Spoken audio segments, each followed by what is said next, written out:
श्रीमद् भागवत गीता अध्याय 3 कर्म योग। अर्जुन पूछते हैं, हे जनार्दन, यदि आपको कर्म की अपेक्षा ज्ञान श्रेष्ठ लगता है तो फिर हे केशव, मुझे इस भयंकर कर्म में क्यों लगा रहे हैं? आप मिले हुए वचनों को कहकर मेरी बुद्धि को मानो मोहित कर रहे हैं। इसलिए एक बात बताओ प्रभु, जिससे मेरी उलझन दूर हो सके, जिससे मैं कल्याण को प्राप्त हो जाऊं। श्री भगवान बोले, हे निष्पाप, इस दुनिया में दो प्रकार की निष्ठा यानी दो प्रकार का विश्वास है। एक है सांख्य योग, जिसका रिश्ता ज्ञान से है, और दूसरा है कर्म योग, जिसका लेना देना सिर्फ कर्म से है। अपनी इंद्रियों को वश में कर परमात्मा में ध्यान लगाना ज्ञान योग से होता है, और इसको कहते हैं संन्यास या सांख्य योग। और दूसरा होता है कर्म योग, मतलब निष्काम कर्म करके फल में आसक्ति न रखना। मनुष्य न तो कर्मों का आरंभ किए बिना निष्कर्षता को यानी योग निष्ठा को प्राप्त होता है, और न कर्मों के केवल त्याग मात्र से सिद्ध यानी सांख्य निष्ठा को ही प्राप्त होता है। अर्थात कर्म को छोड़ देने से या उसे त्याग देने से न तो कोई सन्यासी बन सकता है और न ही कोई कर्मयोगी बन सकता है। निस्संदेह कोई भी मनुष्य किसी भी काल में क्षण मात्र भी बिना कर्म किए नहीं रहता, क्योंकि सारा मनुष्य समुदाय कर्म करने के लिए ही पैदा हुआ है। बिना कर्म किए कोई रह नहीं सकता है। जो मंदबुद्धि मनुष्य सिर्फ दिखावे के लिए कहता है कि उसने समस्त इंद्रियों को वश में कर लिया है, परंतु वह मन ही मन उन इंद्रियों के विषयों का चिंतन करता रहता है, वह मनुष्य मिथ्याचारी अर्थात दंभी कहा जाता है। किंतु हे अर्जुन, जो पुरुष मन से इंद्रियों को वश में करके अनासक्त हुआ समस्त इंद्रियों द्वारा कर्म योग का आचरण करता है, वही श्रेष्ठ है, अर्थात वही कर्म योगी है। तू शास्त्र विहित कर्तव्य कर्म कर, क्योंकि कर्म न करने की अपेक्षा कर्म करना श्रेष्ठ है, तथा कर्म न करने से तेरा शरीर निर्वाह भी नहीं सिद्ध होगा। अर्थात तू सिर्फ अपने कर्तव्यों का पालन कर, क्योंकि कर्म नहीं करने से तेरा जन्म लेना भी बेकार हो जाएगा। हे अर्जुन, तू यज्ञ समझकर अपना कर्म कर। जिस प्रकार यज्ञ समाज और प्रजा की भलाई के लिए किया जाता है, उसी तरह तू इस युद्ध को यज्ञ समझकर अर्थात अपना कर्तव्य समझकर कर्म कर। प्रजापति ब्रह्मा ने इस दुनिया की शुरुआत में यज्ञ को रचकर अपनी जनता को कहा कि तुम लोग इस यज्ञ के द्वारा वेदी को प्राप्त हो, और यह यज्ञ तुम लोगों को इच्छित भोग प्रदान करने वाला हो। यज्ञ एक तरीके से हमें रास्ता दिखाता है, हमें कर्म करना सिखाता है। ब्रह्मा कहते हैं कि यज्ञ के द्वारा देवताओं को खुश करना चाहिए, और फिर वे देवता खुश होकर के हम सबकी भलाई करेंगे। इस प्रकार निस्वार्थ भाव से एक दूसरे को उन्नत करते हुए तुम लोग परम कल्याण को प्राप्त हो जाओगे। यज्ञ करके जब आप देवताओं की पूजा करते हैं तो वह बिना मांगे ही आपकी सारी इच्छाओं को पूरा कर देते हैं। लेकिन जो यज्ञ नहीं करता, उस यज्ञ से देवताओं को प्रणाम नहीं करता, लेकिन फिर भी अपनी इच्छाओं को पूरा करना चाहता है, उसे चोर समझना चाहिए। अर्थात बिना कर्म किए कोई चाहता है कि उसे सब कुछ मिल जाए, तो उसे चोर ही तो समझना चाहिए। यज्ञ से बचे हुए अन्न को खाने वाले श्रेष्ठ पुरुष सब पापों से मुक्त हो जाते हैं, और जो पापी लोग अपना शरीर पोषण करने के लिए ही अन्न पकाते हैं, वे तो पाप को ही खाते हैं। अर्थात जो लोग ईश्वर को याद किए बिना अपने जिंदा रहने में ही लगे रहते हैं, उन्हें चोर समझना चाहिए।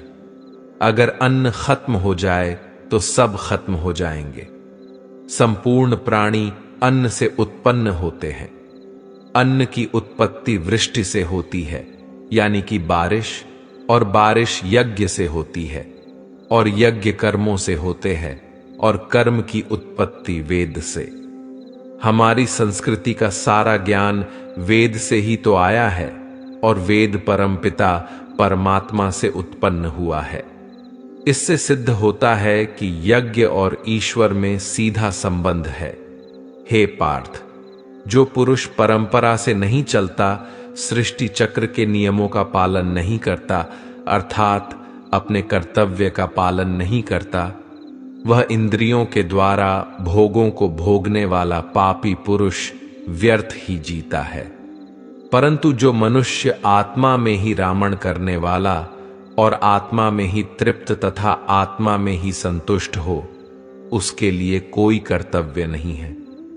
आत्मा का मतलब यहां सबसे बड़ा सच है, और जो सत्य को समझता है, सत्य में ही खुश होकर सत्य में ही रहता है, उसके लिए कोई कर्तव्य नहीं है। लेकिन ऐसा कोई लाखों करोड़ों में एक होता है। उस महापुरुष का इस विश्व में न तो कर्म करने से कोई प्रयोजन रहता है और न कर्मों के न करने से ही कोई प्रयोजन रहता है, तथा संपूर्ण प्राणियों में भी इसका स्वार्थ से कोई संबंध नहीं रहता। कहने का सीधा मतलब है, जिसे परमात्मा मिल चुका है वह कोई और दूसरा कर्म क्यों करे।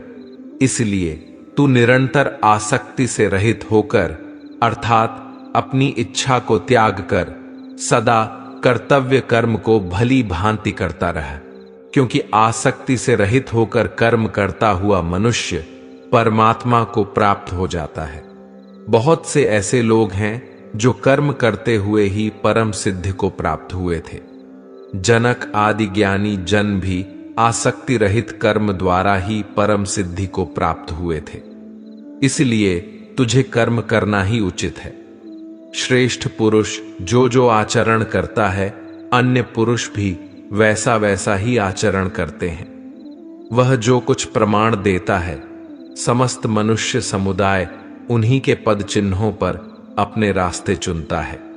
इसलिए सज्जन व्यक्तियों को सदैव अच्छा व्यवहार करना चाहिए। हे अर्जुन, मेरा इन तीनों लोकों में न तो कुछ कर्तव्य है और न ही कोई वस्तु प्राप्त करने योग्य है, फिर भी मैं कर्म में ही बरतता हूं, अर्थात मैं भी कर्म करते हुए अपने कर्तव्य का निर्वाह करता रहता हूं। श्री भगवान कहते हैं, हे पार्थ, यदि मैं कर्मों को करने में सावधानी न बरतूं तो बड़ा अनर्थ हो जाएगा, क्योंकि मनुष्य सब प्रकार से मेरे ही मार्ग का अनुसरण करते हैं। इसलिए यदि मैं कर्म न करूं तो यह सब मनुष्य नष्ट भ्रष्ट हो जाएंगे और मैं संकर्ता का करने वाला हो जाऊंगा तथा इस समस्त प्रजा को नष्ट करने वाला बन जाऊंगा। हे भारत, जिनमें समझ नहीं होती वह कर्म में आसक्त होकर कर्म करते हैं। आसक्ति रहित विद्वान को भी चाहिए कि वह भी लोगों को सही दिशा दिखाने के लिए उसी प्रकार कर्म करे। जो ज्ञानी हैं, जिन्हें ईश्वर की सच्चाई मालूम हो चुकी है, उनकी यह जिम्मेदारी बन चुकी है कि उनके काम करने के तरीके से कहीं किसी और के मन में काम करने के प्रति अश्रद्धा या अपमान न पैदा हो जाए। इसलिए उन ज्ञानी जनों के लिए यह जरूरी है कि वह ऐसा उदाहरण सामने रखें जिससे हर कोई अपना कर्म, अपना कर्तव्य करने के लिए प्रेरित हो। वास्तव में संपूर्ण कर्म सब प्रकार से प्रकृति के गुणों द्वारा किए जाते हैं, तो भी जिसका अंतकरण अहंकार से मोहित हो रहा है, ऐसा अज्ञानी मैं करता हूं, ऐसा मानता है। तामसिक गुण वाले व्यक्ति आलस्य या नींद इसी प्रकार के कर्म करते हैं। राजसिक गुण वाले बात बात पर शौर्य या बहादुरी दिखाने का काम करते हैं। लेकिन ज्ञानी मनुष्य जानते हैं उसके गुण ही उससे कर्म करवा रहे हैं, और जो ज्ञानी नहीं होते वह समझते हैं कि सब कुछ वही कर रहे हैं। कर्म में लगे हुए ज्ञानियों को यह जानना चाहिए कि गुण ही उनसे कर्म करवाते हैं, वह खुद कुछ भी नहीं करते। और जो ज्ञानी इस बात को समझ लें तो यह उनकी जिम्मेदारी होती है कि वह अज्ञानियों को समझाए कि कर्म ही उनका धर्म है। श्री कृष्ण अर्जुन से कहते हैं कि तुम मुझ अंतर्यामी परमात्मा में अपने सारे कर्मों को अर्पण कर आशा और ममता को छोड़कर युद्ध करो। जो कोई मनुष्य दोष दृष्टि से रहित और श्रद्धा युक्त होकर मेरे इस मत का सदा अनुसरण करते हैं, वे भी संपूर्ण कर्मों से छूट जाते हैं। परंतु जो मनुष्य मुझ में दोषारोपण करते हुए मेरे इस मत के अनुसार नहीं चलते हैं, उन मूर्खों को तो संपूर्ण ज्ञानों में मोहित और नष्ट हुआ ही समझ। इस प्रकार उपनिषद, ब्रह्म विद्या तथा योग शास्त्र रूप श्रीमद् भगवद गीता के श्री कृष्ण अर्जुन संवाद में कर्म योग नाम का 3रा अध्याय संपूर्ण हुआ। श्रीमद् भागवत गीता अध्याय 4 ज्ञान कर्म संन्यास योग। दोस्तों, जिस प्रकार कहावत है कि नेकी कर दरिया में डाल, ठीक उसी प्रकार कर्म का ज्ञान कहता है कि कर्म कर और उसे भगवान को समर्पित कर दे। गीता के 4थे अध्याय में श्री भगवान ज्ञान, कर्म और संन्यास योग के बारे में बताएंगे। तो चलिए सुनते हैं। भागवत गीता का अध्याय 4 ज्ञान कर्म संन्यास योग। श्री भगवान बोले, मैंने इस अविनाशी योग को सूर्य से कहा था, सूर्य ने अपने पुत्र मनु से कहा और मनु ने अपने पुत्र राजा इक्ष्वाकु से कहा। हे परंतप अर्जुन, इस प्रकार परंपरा से प्राप्त इस योग को राजर्षियों ने जाना, किंतु उसके बाद योग बहुत काल से इस पृथ्वी लोक में लुप्त हो गया। तू मेरा भक्त और प्रिय सखा है, इसलिए यह पुरातन योग आज मैंने तुझको कहा है, क्योंकि यह बड़ा ही उत्तम रहस्य है, अर्थात गुप्त रखने योग्य विषय है। अर्जुन बोले, आपका जन्म तो अभी हाल का है और सूर्य का जन्म बहुत पुराना है, अर्थात कल्प के आदि में हो चुका था। तब मैं इस बात को कैसे समझूं कि आप ही ने कल्प के आदि में सूर्य से यह योग कहा था। श्री भगवान बोले, हे परंतप अर्जुन, मेरे और तेरे बहुत से जन्म हो चुके हैं, उन सब को तू नहीं जानता, किंतु मैं जानता हूं। मैं अजन्मा और अविनाशी स्वरूप होते हुए भी तथा समस्त प्राणियों का ईश्वर होते हुए भी अपनी प्रकृति को अधीन करके अपनी योग्य माया से प्रकट होता हूं। हे भारत, जब जब धर्म की हानि और अधर्म की वृद्धि होती है, तब तब मैं अपने रूप को रचता हूं, अर्थात साकार रूप से लोगों के सम्मुख प्रकट होता हूं। साधु पुरुषों का उद्धार करने के लिए, पाप कर्म करने वालों का विनाश करने के लिए और धर्म की अच्छी तरह से स्थापना करने के लिए मैं युग युग में प्रकट हुआ करता हूं। हे अर्जुन, मेरे जन्म और कर्म दिव्य है, अर्थात निर्मल और अलौकिक है। इस प्रकार जो मनुष्य इस तत्व को अच्छे से जान लेता है, वह शरीर को त्याग कर फिर जन्म को प्राप्त नहीं होता, किंतु मुझे ही प्राप्त होता है।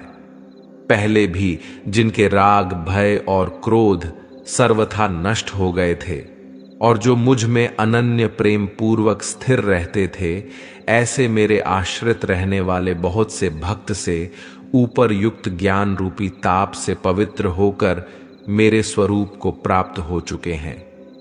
हे अर्जुन, जो भक्त मुझे जिस प्रकार भजते हैं, मैं भी उनको उसी प्रकार भजता हूं, क्योंकि सभी मनुष्य सब प्रकार से मेरे ही मार्ग का अनुसरण करते हैं। इस मनुष्य लोक में कर्मों के फल को चाहने वाले लोग देवताओं का पूजन किया करते हैं, क्योंकि उनको कर्मों से उत्पन्न होने वाली सिद्धि शीघ्र मिल जाती है। ब्राह्मण, क्षत्रिय, वैश्य और शूद्र, इन 4 वर्णों का समूह गुण और कर्मों के अनुसार मेरे द्वारा रचा गया है। इस प्रकार सृष्टि रचना आदि कर्म का कर्ता होने पर भी मुझ अविनाशी परमेश्वर को तू वास्तव में अकर्ता ही जान। कर्मों के फल में मेरी स्पृहा नहीं है, इसलिए मुझे कर्म लिप्त नहीं करते। यहां श्री भगवान के कहने का भाव है कि कर्म करो, लेकिन फल की इच्छा से नहीं। बस अपना कर्म करते जाओ और आगे बढ़ते जाओ। पूर्व काल में पूर्वजों ने भी इस प्रकार मेरे बताए अनुसार ही कर्म किए हैं और मोक्ष को प्राप्त हुए हैं। इसलिए अगर तू भी मोक्ष को पाना चाहता है तो पूर्वजों द्वारा सदा से किए जाने वाले कर्मों को ही कर। कर्म क्या है और अकर्म क्या है, इस प्रकार इसका निर्णय करने में बुद्धिमान पुरुष भी मोहित हो जाते हैं। इसलिए वह कर्म तत्व मैं तुझे भली भांति समझाकर कहूंगा, जिसे जानकर तू अशुभ से अर्थात कर्म बंधन से मुक्त हो जाएगा। यहां श्री भगवान बताएंगे कि सही में कर्म क्या है। कर्म का स्वरूप भी जानना चाहिए और अकर्म का स्वरूप भी जानना चाहिए तथा विकर्म का स्वरूप भी जानना चाहिए। जो मनुष्य कर्म में अकर्म देखता है और जो अकर्म में कर्म देखता है, वह मनुष्यों में बुद्धिमान है और वह योगी समस्त कर्मों को करने वाला है। यहां श्री भगवान का भाव है कि जो मनुष्य कर्म तो करता है लेकिन उस कर्म में अकर्म को देखता है, अर्थात यह नहीं सोचता है कि मैं ही करता हूं, वह फल की इच्छा नहीं रखता, सही मायने में वैसा बुद्धिमान पुरुष योगी के समान है। हे अर्जुन, जिसके संपूर्ण कर्म बिना कामना और संकल्प के होते हैं तथा जिसके समस्त कर्म ज्ञान रूपी अग्नि के द्वारा भस्म हो गए हैं, अर्थात जो कर्मों के बंधन से मुक्त हो चुके हैं, जिन्हें परमात्मा की प्राप्ति हो गई है, उस महापुरुष को ज्ञानी जन भी पांडित्य कहते हैं। जो पुरुष समस्त कर्मों में और उनके फल में आसक्ति का सर्वथा त्याग करके संसार के आश्रय से रहित हो गया है और परमात्मा में नित्य तृप्त है, उसके लिए भगवान की भक्ति के अलावा और कोई कर्म नहीं रह जाता है। अर्थात वह कर्म करते हुए भी वास्तव में कुछ भी नहीं करता। जिसने अपने मन और इंद्रियों को जीत लिया है और जिसने समस्त भोगों की सामग्री का परित्याग कर दिया है, ऐसा आशा रहित पुरुष केवल शरीर संबंधी कर्म करता हुआ भी पापों को नहीं प्राप्त होता है। जिसको बिना मांगे जो मिले उसी में संतुष्ट रहता है, जो न किसी से ईर्ष्या करता है और न द्वेष, जो सुख दुख को एक समान भाव से देखता है, ऐसा मनुष्य कर्म योगी कहलाता है। जिसकी आसक्ति सर्वथा नष्ट हो गई है, जो अपने देह पर अभिमान नहीं करता और जो ममता से रहित हो गया है, जिसका चित्त निरंतर परमात्मा के ज्ञान में स्थित रहता है, वैसा कर्म योगी अपना कर्म यज्ञ की तरह करता है और मोक्ष को प्राप्त होता है। जो अपना सब कुछ परमात्मा को अर्पित कर देता है, जिसके लिए परमात्मा ही सब कुछ है, जो अपने हर कर्म में परमात्मा को देखता है और हर कर्म परमात्मा के लिए करता है, वैसा कर्म योगी मोक्ष का अधिकारी होता है। कुछ योगी देवताओं को सब कुछ मानकर यज्ञ को उनको समर्पित करते हैं और जो पहुंचे हुए कर्म योगी होते हैं, वह ब्रह्मा को सब कुछ मानकर यज्ञ को सौंपते हैं। चाहे आप राम, कृष्ण, शिव या दुर्गा या अपने इष्ट को सब कुछ सौंपकर यज्ञ करें या ब्रह्म को सबसे बड़ा सच मानकर कर्म करें, इससे कोई फर्क नहीं पड़ता है। बस यह याद रखना है कि आपका कर्म भी एक यज्ञ है, जिसमें आप उस ईश्वर को अपना सब कुछ सौंपकर बस काम में लग जाते हैं। जो योगी होते हैं वह अपने संयम की आग में अपने इंद्रियों को अर्थात अपनी इच्छाओं को डालकर भस्म कर देते हैं, और जो योगी नहीं होते हैं वह ठीक इसका उल्टा करते हैं। वह अपना सब कुछ इन इंद्रियों में भस्म कर देते हैं, अर्थात अपने इंद्रियों का गुलाम बन जाते हैं। अपनी इंद्रियों को वश में करने का सबसे बड़ा तरीका है ज्ञान। ज्ञान से ही योगी लोग अपने मन को नियंत्रण में करते हैं। जब भी कोई बुरा विचार आता है तो उनका ज्ञान ही उसे बताता है कि उनका लक्ष्य यह नहीं है। कई पुरुष द्रव्य संबंधी यज्ञ करने वाले हैं, कितने ही तपस्या रूप यज्ञ करने वाले हैं, तथा दूसरे कितने ही योग रूपी यज्ञ करने वाले हैं। कितने ही अहिंसा आदि तीक्ष्ण बातों से युक्त यत्नशील पुरुष स्वाध्याय रूप ज्ञान यज्ञ करने वाले हैं। इसलिए अपना यज्ञ चुनकर कर्म करें।